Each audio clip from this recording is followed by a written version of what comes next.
Yeah, hi there. In this tutorial, I'm going to cover melt function of the pandas. So melt function is used to convert any wide format data frame into a tidy format, or you can also see the long format. This is actually the format in which we want data to be present in our data frame so that we can perform operations on it. So we'll take a couple of examples and we'll try to convert a wide format data into a tidy format using the melt function of pandas. So first we import pandas and numpy libraries. Now let's take example. So let's say we have a data in belonging to four quarters, Q1, Q2, Q3, Q4, and these are the values for each month of these quarters. So this represents January, February, March for Q1 and April, May, June of Q2 and so on. So this is how our data frame looks like. So you see there are four columns, so belonging to each quarter. This is Q1, Q2, Q3, Q4, and these are the values. Now, ideally, in a tidy format, we do not want these columns to be coming into a four separate columns. Tidy format says that there should be one column representing as a quarter, and it should tell whether it's quarter Q1, Q2, or Q3, and we should have another column that should represent its corresponding value.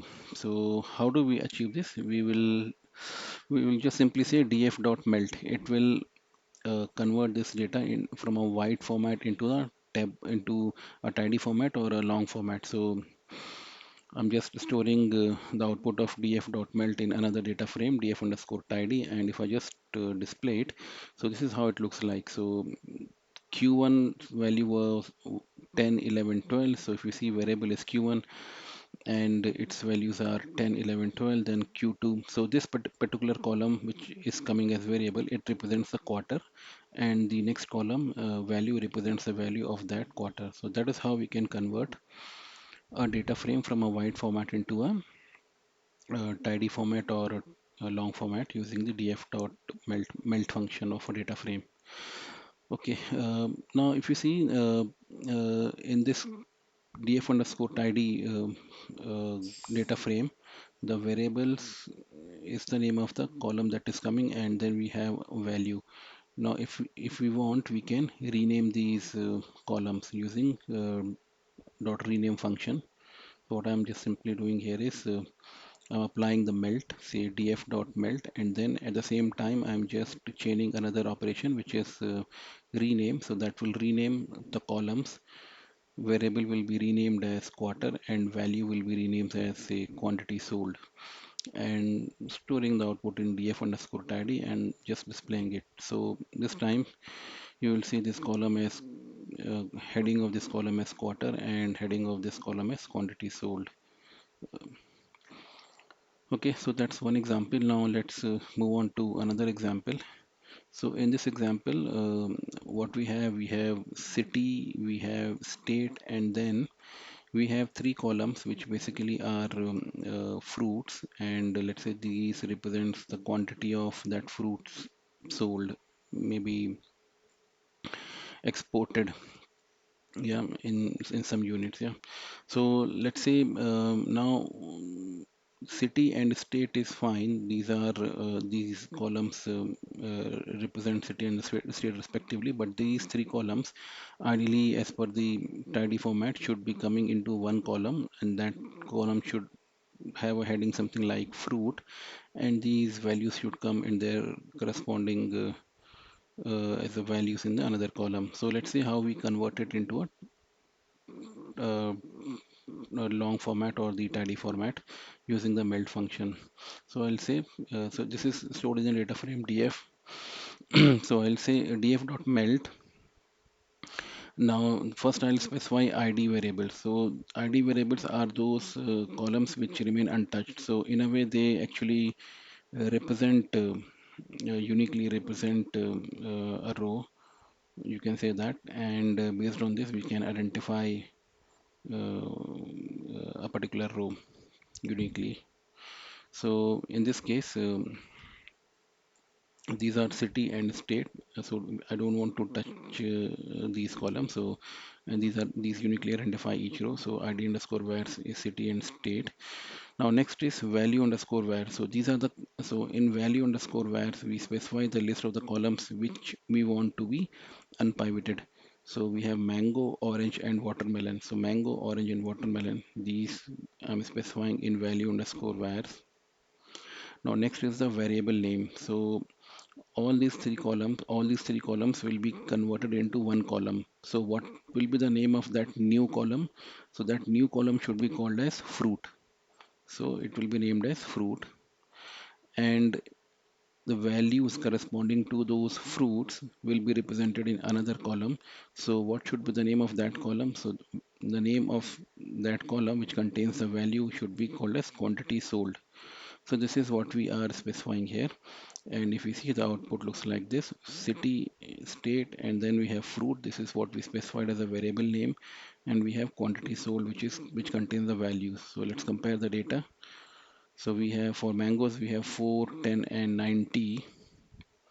For mangoes we have 4, 10, and 90 for these records: Houston, Texas, Austin, Texas, and Hoover, Alabama. Yeah, so it's coming in a so all the data is correct.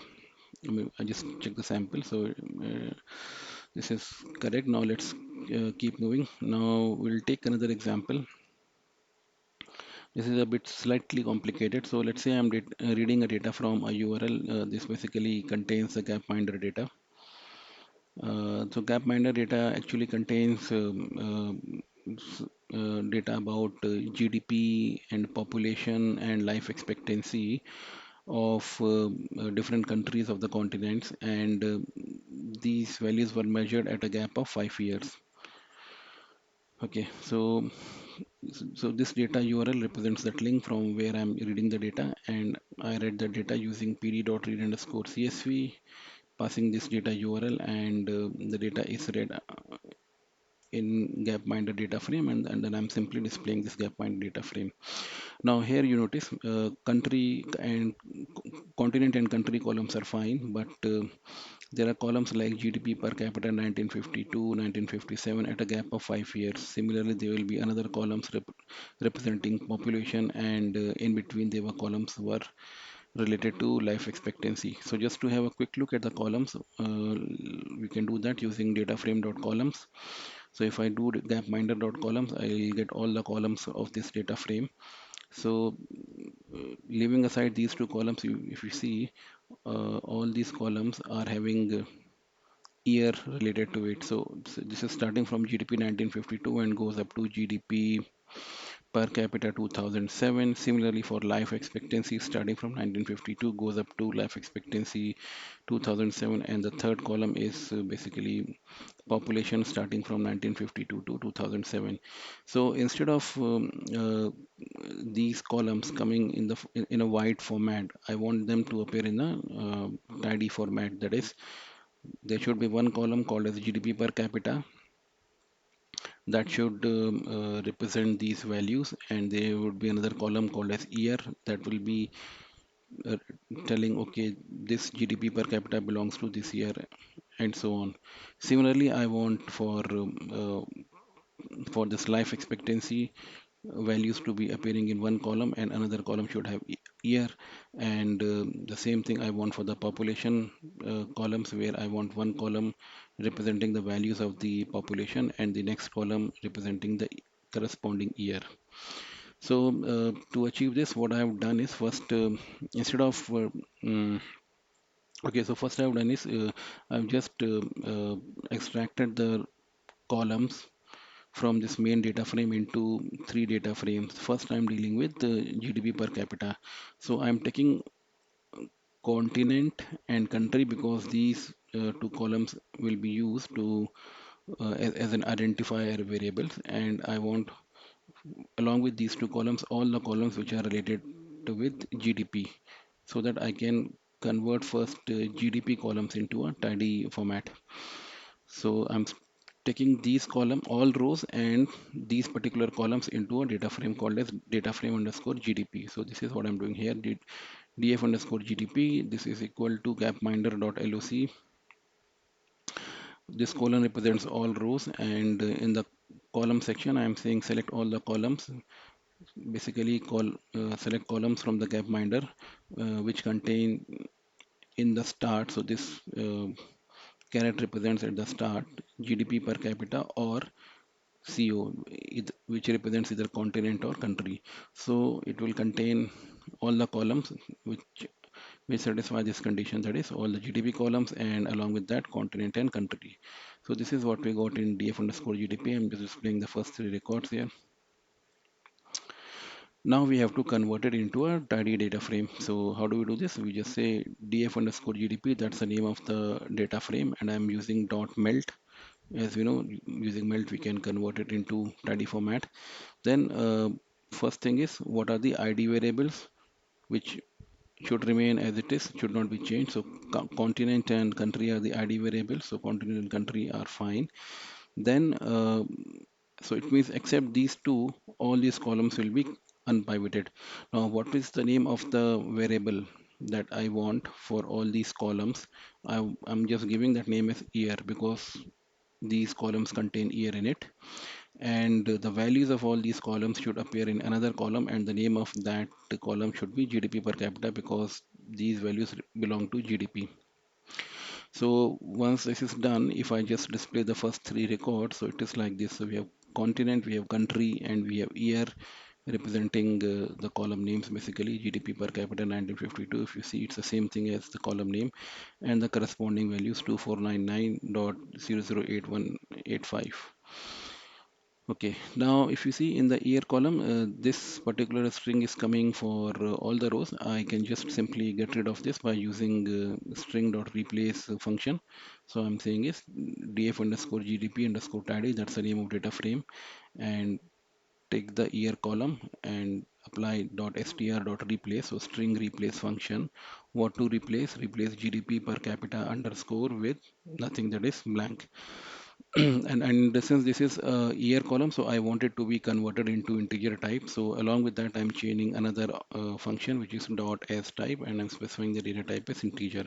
So what it will do, it will replace all this particular string GDP per capita underscore with an empty string, and then what we are left with is only this year values, and we have to convert it into integer type, and I'm storing the result back in the same column year.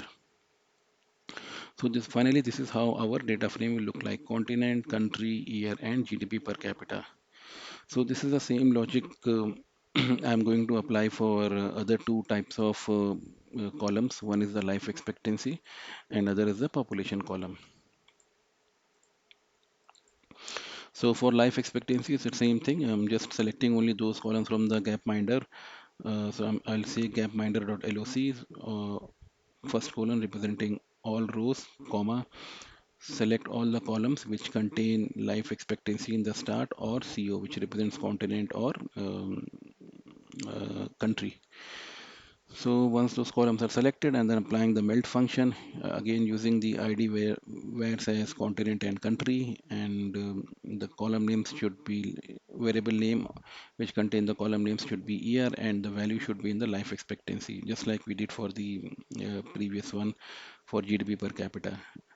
Just logic is exactly the same, just the column names differ. And then we are converting year by replacing this life expectancy string with the empty string and converting it into the data type as integer. This is how our data frame looks like: continent, country, year, and life expectancy. Exactly same logic is applied on the population column. So I'm selecting from the Gapminder all those columns which contain population, at the same time continent and country, and then using melt function I'm converting it into a tidy format where the ID variables are continent and country, and variable name is year, and the value name is population because this represents the population data.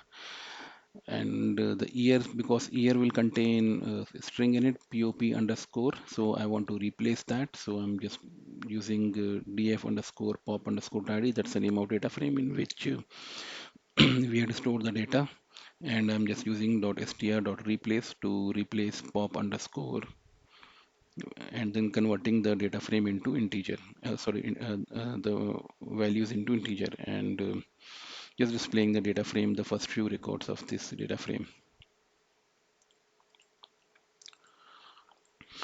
Now, once this is done, we have got basically three data frames. One is related with the population, that's what we saw here. Other one is related with the life expectancy, and the first one related with the GDP. If you see, all these data frames have three things in column common, which is continent, country, and year. For GDP, it's continent, country, year. Similarly, and with GDP data, then for life expectancy, again it's continent, country, year, and the life expectancy data in a separate column. Similarly, for the population, we have continent, country, year, and then the population column. So all these three data frames now can be joined based on this continent, country, and year. So we can use these three columns as the joining columns, and we can merge the data frames, these three data frames into and create one final data frame, which will be in the tidy format.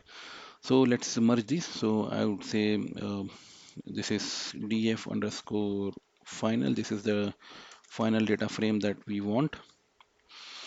So what I'm doing here is pd dot merge. So using the merge function of pandas. So which what to merge on the left hand side. So it's I'm specifying the data frame name as df underscore gdp underscore tidy. So this is one data frame which is on the left side. On the right side, this is data frame life expectancy tidy. So these two tidy data frames I'm merging based on these three columns: continent, country, and year. So this will merge these two data frames. The result of this, I want it to be merged with the third data frame, which was the population one. So it will merge these two, and then I'm saying dot, and after this merge. So that is the merge output of first two data frames should be merged with this particular data frame, which I'm specifying as df population tidy. That's what we created above. And again, this should be again merged on the same three columns: continent, country, and year. So it's just like what we do in the SQLs, where we join the tables, basically using inner join, where we join first two tables, and then the output of those two tables is joined with the third table based on the condition, or based on the common column. So this is exactly similar logic that is being applied. And finally, what we get here is def underscore final, which is the